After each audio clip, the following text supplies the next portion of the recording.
مرکز ملی تستی که چند سال باز مسئولیت قبول حجت‌های داوطلبان و برگزاری امتحان‌های داخلشوی به مکتب‌های عالی و میانه مخصوص را بر دوش دارد اعلام کرد که از 1 مارس سال 2023 مرحله اساسی به قیدگیری داوطلبان را برای اشتراک در امتحان‌های مرکزآلوده داخلشوی به مؤسسه‌های تعلیمی تحصیلات میانه و عالی کسبی جمهوری تاجیکستان در سال 2023 آغاز یافت. مرکز ملی تستی همچنین خبر داد که نرخ خدمت رسانی‌هایش را برای داوطلبان امسال بالا برده است. امسال خطکنندگان مکتب‌های میانه و میانه کسبی برای داخل شدن باید برای ثبت نام در مرکز ملی تستی 300 سومانی بسپارند. سال گذشته ارزش چنین خدمت رسانی 240 سومانی بود. همین طور ارزش خدمت رسانی برای شخصان دارای تحصیلات عمومی اساسی به جای 180 سومانی سال قبلی امسال 210 سومانی مقرر گردیده است. مبلغ برای از نو به قیدگیری در مرحله اساسی 25 سومانی مقرر شده است.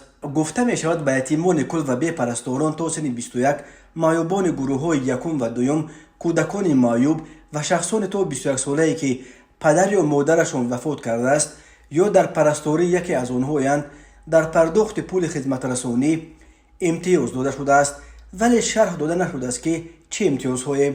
داوطلبان باید مبلغ خدمت رسانی را در امانت بانک یا توسط برنامه موبیلی امانت موبایل پیشکی پرداخت کرده هنگام به قیدگیری رسیدش را پیشنهاد کنند. مرحله نامنویسی داوطلبان از 1 مارس در 59 شهر و ناحیه‌های انتخاب شده جمهوری برای مانده شده. با این مقصد در 44 شهر و ناحیه‌ها 49 نقطه دومی به قیدگیری و در 15 شهر و ناحیه‌های دیگر نقطه‌های سیار به قیدگیری داوطلبان فعالیت می‌کند. سراغ این نقطه‌ها در سامانه مرکزی جای داده شده است. داوطلبان در انتخاب اختصاص‌ها آزاد بوده، چون سالهای پیش تا 12 کمبیناسیون اختصاص به خود پسند را تنها از یک گروه اختصاص‌ها انتخاب کرده می‌توانند.